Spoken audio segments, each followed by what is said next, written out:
Welcome to my channel. ఈరోజు మీకు నేను బీట్రూట్, క్యారెట్‌తో కలిపి షర్బత్ ఎలా చేయాలో చూపిస్తున్నాను. క్యారెట్లు తీసుకోవాలి. వీటిని తురిమి ఇలా తీసేసుకొని పక్కన పెట్టేసుకోవాలి. అలాగే బీట్రూట్ కూడా తీసుకొని తురుమంతా తీసేసి నీట్‌గా పక్కన పెట్టేసుకోవాలి. మొత్తం తుక్కంతా తీసేయాలి.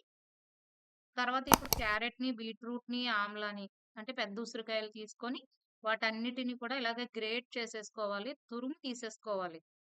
ఈ తురుమంతా తీసేసుకొని మనం ఒక రోజంతా కూడా ఎండలో ఆరబెట్టేసుకోవాలి. డ్రైగా అయిపోయేంత వరకు ఎండలో ఆరబెట్టేసుకొని చూడండి వీటిని మొత్తాన్ని కలిపేసాం. అన్నీ కలిపేయండి. కలిపేసింది తీసుకెళ్ళి మనం ఎండలో ఆరబెట్టేయాలి. ఒక రోజంతా ఆరబెట్టిన తర్వాత ఇదిగో చూడండి ఇలా డ్రైగా అయిపోతాయి. ఇలా డ్రైగా అయిపోయిన వాటిని మనం మిక్సీ చేసుకొని పక్కన పెట్టేసుకోవాలి. మొత్తం గ్రైండ్ చేసేసిన తర్వాత మిక్సీ చేసి చూడండి ఇలాగ ఒక బౌల్‌లోకి ట్రాన్స్‌ఫర్ చేసుకోవాలి. ఇలా బౌల్‌లోకి ట్రాన్స్‌ఫర్ చేసుకున్న తర్వాత ఇందులో మనం ఇంకా కొన్ని యాడ్ చేయాలి. అవేంటి అంటే చూడండి మనం పొడి పంచదారని తీసుకొని ఇలాగ గ్రైండ్ చేసుకోవాలి. షుగర్ పౌడర్‌ని దీంట్లో యాడ్ చేసుకోవాలి. కొద్దిగా సాల్ట్‌ని యాడ్ చేసుకోవాలి. ఈ మూడిటిని కలిపి మనం మూ మొత్తం మిక్స్ చేసేసుకోవాలి. ఈ పౌడర్స్ అన్నీ కూడా కలిసిపోవాలి.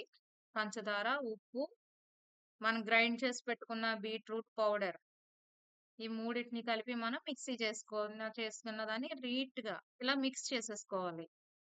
పూర్తిగా కలిసిపోయిన తర్వాత మనం ఒక డబ్బాలోకి తీసుకొని స్టోర్ చేసుకుంటే ఫ్రిడ్జ్‌లో రోజు సాయంత్రం పిల్లలు ఇంటికొచ్చిన తర్వాత ఇలాగ ఒక గ్లాస్ తీసుకొని అందులో ఒక 2 స్పూన్లు పెద్దదైతే 2 స్పూన్లు లేదంటే చిన్న గ్లాస్ అయితే ఒక స్పూన్ తీసుకుంటే సరిపోద్ది.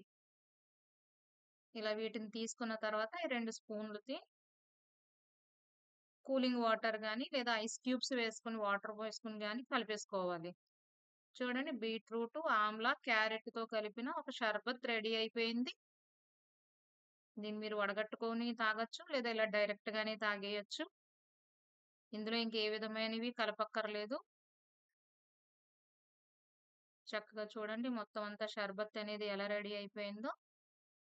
నా ఈ షర్బత్ గనక మీకు నచ్చినట్లయితే లైక్ చేయండి, షేర్ చేయండి, అలాగే సబ్స్క్రైబ్ కూడా చేయండి. Thank you for watching.